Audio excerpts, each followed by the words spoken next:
Bendiciones, mis hermanos. Seguimos en Pentateuco 2 y en esta oportunidad nos toca hablar del libro de Números. Ya hemos hecho un recorrido, venimos avanzando de ver cómo arrancamos en Génesis, cómo Dios se glorificó en Éxodo, cómo en Levítico Dios hace planteamientos en cuanto a la adoración y la organización en el tabernáculo. Llegamos al libro de Números, donde vamos a ver qué sigue haciendo Dios, cómo Dios continúa manifestándose a este pueblo de una manera maravillosa, cómo Dios logra plasmar todo lo que Él tenía para la organización y la estructuración de este pueblo. Llegamos a la introducción del libro de Números, título que en la versión griega significa números y registra 2 censos. Y el significado de la palabra en hebreo es en el desierto. Que se manifiesta la etapa crucial del viaje por el desierto. Narra la muerte de una generación, pero también narra el nacimiento de esa nueva generación. Narra cómo muere una y cómo va a nacer otra. Enfocado hacia el servicio y la conducta. Refleja esperanza y obediencia, pensando en la tierra prometida. Ya esta generación que nació, que creció, que se mantiene, está mirando a la tierra prometida. Ya ellos están enfocados en la tierra prometida y de ahí ya nadie nos podía sacar, porque ya era su norte. Ellos ya veían que querían, anhelaban la tierra prometida.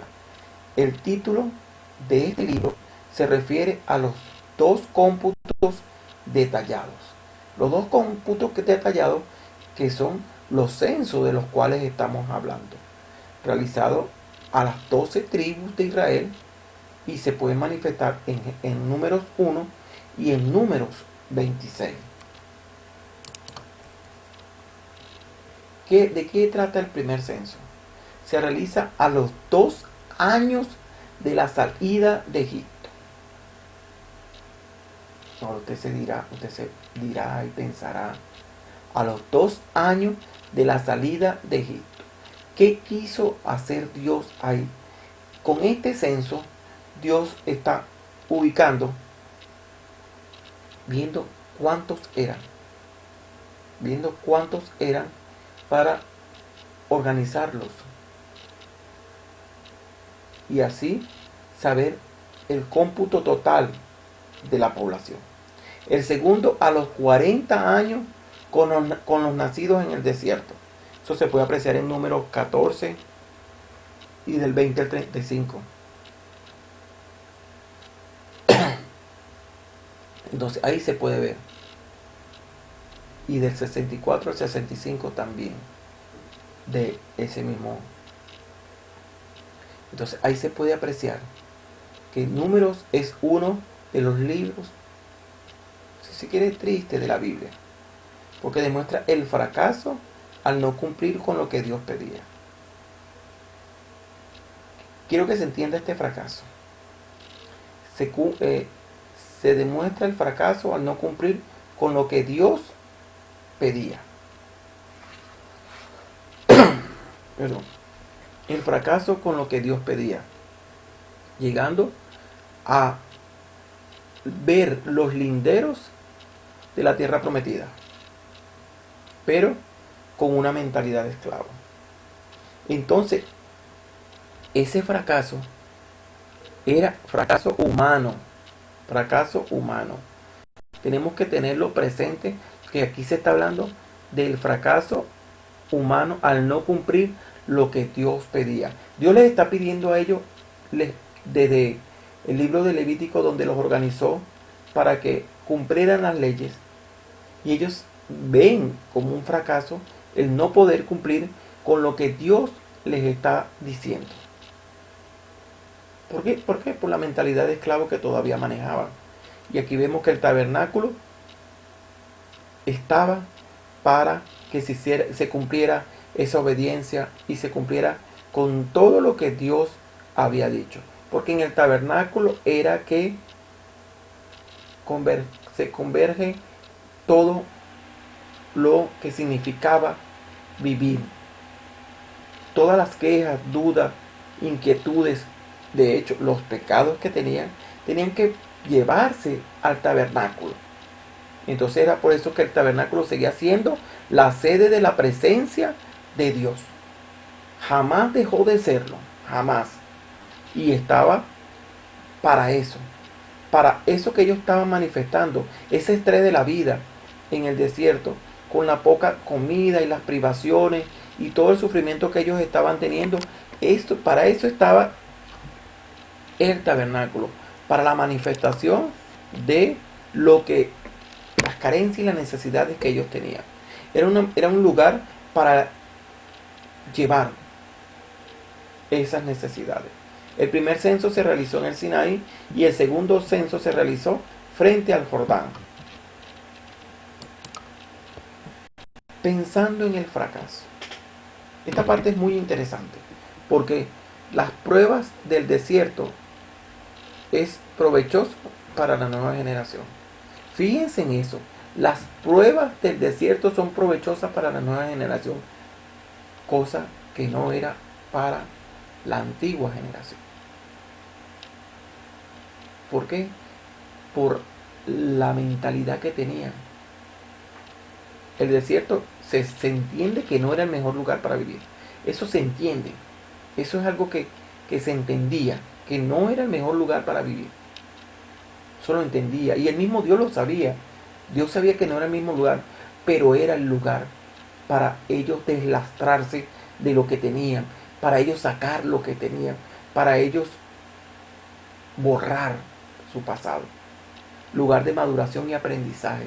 Ese lugar de maduración y aprendizaje estaba diseñado para la nueva generación, porque la vieja generación traía los vicios que todavía no se arrancaba, no se quitaba, y eso les perjudicaba demasiado, porque ellos traían falta de fe, traían murmuraciones, quejas, eran desleales y tenían mucha rebelión. La nueva generación pensaba en la libertad. Los otros vivían todavía con una mentalidad de esclavo, con una mentalidad que no les beneficiaba, con una mentalidad de fracaso. Y Dios preparó el relevo del pueblo hebreo. Dios lo que está haciendo es preparando el relevo para entrar a la tierra prometida, para lograr esos objetivos. Dios está diseñando el pueblo que Él quiere. Dios está formando eso. ¿Qué pasaba? Que ya esta generación era conocedora de las leyes divinas, cosa que es muy diferente a la primera generación, que fue la que inició las leyes divinas. Esta generación ya conoce las leyes divinas, ya están preparados para la conquista de Canaán. Y eso hace la diferencia. Eso hace la diferencia entre una generación y otra generación. ¿Por qué? Porque estos ya vienen conociendo la ley, conociendo a Dios. Si faltaban, si pecaban, era su decisión, pero ya la conocían. Una mentalidad diferente, hombre preparado para la dureza. Hombres con estructura, los otros no. Los otros traían una mentalidad débil, una mentalidad de pobrecito, de sufridos. Estas no. Y estos traen una estructura, una mentalidad para la dureza. Estaban cerca de la conquista. y estaban dispuestos a vencer. Los de Egipto ya estaban vencidos, apenas saliendo, ya estaban vencidos. Estos están dispuestos a vencer, dispuestos a conquistar, y Dios está trabajando con eso. El primer censo tiene como resultado 603.550 hombres para la guerra, en donde lo que era levita, sacerdotes, adoradores, eran exonerados del servicio militar. No eran incluidos. El hombre que le servía a Dios no era incluido en el servicio militar. El segundo censo, por el contrario, al terminar el peregrinaje, cifra menor que el primero. La cifra menor. ¿Qué pudo haber ocurrido? Las guerras. Las guerras era lo que ocasionó que el censo disminuyera. Dios distribuyó a Israel en 4 campamentos. Dios los organizó en 4 campamentos y los distribuyó así al pueblo de Israel. 3 tribus por cada campamento, distribuidas en escuadra rectangular. El tabernáculo en el centro y los levitas alrededor de todas las tribus. Está Moisés y los sacerdotes en la puerta del atrio. En la puerta del atrio está Moisés y los sacerdotes. En la puerta del tabernáculo, ahí en el atrio, Moisés con los sacerdotes.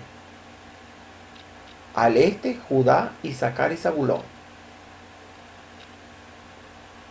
En el sur, Rubén, Simeón y Gad. En el oeste, Efraín, Manasés y Benjamín. Al norte, Dan, Aser y Neftalí. ¿Y cuáles fueron los líderes? Los líderes son Judá, Rubén, Efraín y Dan. Eran las cabezas de cada cuadrante. Dios los puso ahí como líderes de su cuadrante. ¿Qué quedó estructurado así? Se podría ver de esta manera: el tabernáculo en el centro, y así con cada uno de los líderes tomando posesión de su cuadrante: Judá, Dan, Efraín y Rubén, cada uno, y el tabernáculo en el medio. Una pregunta que se hace todo el mundo y ocurre cuando el tabernáculo se movía, porque recordemos que ellos constantemente estaban moviéndose. El tabernáculo, ellos se movían. El tabernáculo es lo primero en desmontar, lo desmontaban y lo primero en montar. ¿Qué ocurría? Que una vez que el tabernáculo estaba montado, comenzaba esto que está aquí: la distribución de acuerdo a lo que Dios pidió para cada uno de ellos.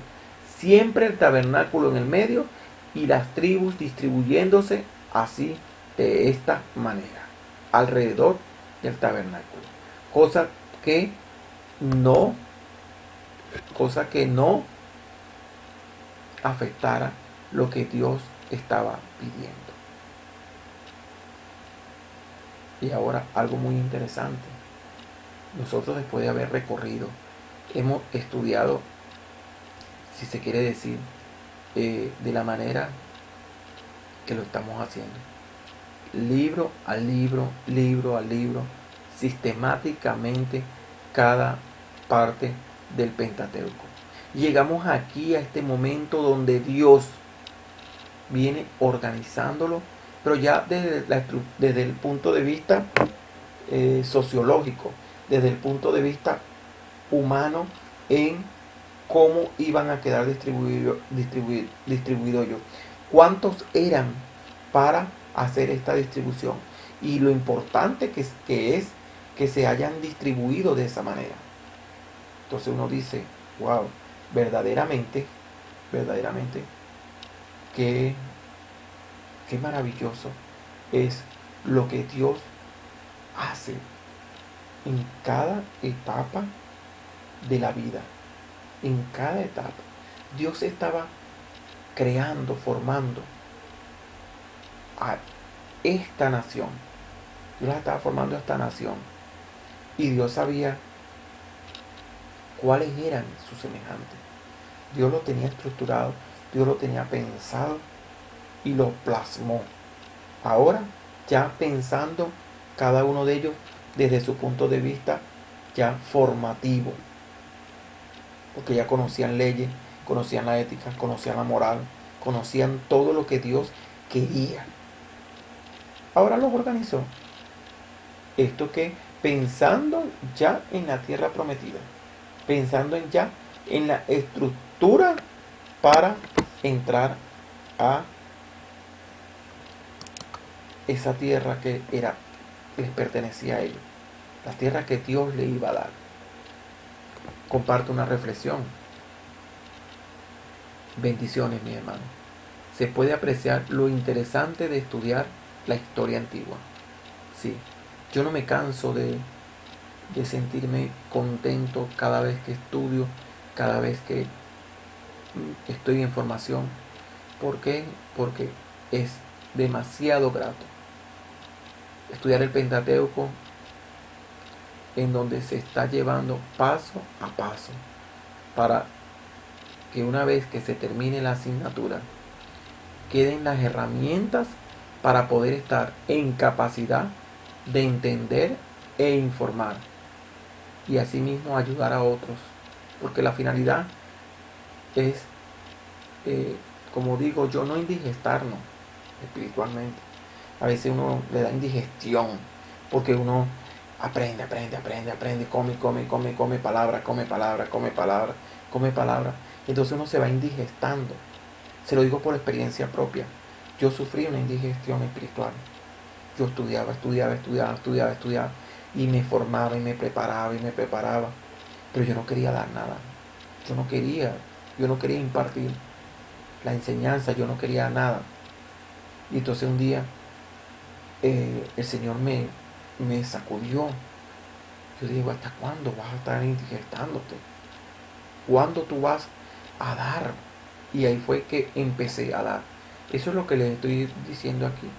Uno estudia para crecer, pero también ayudar a otros a crecer.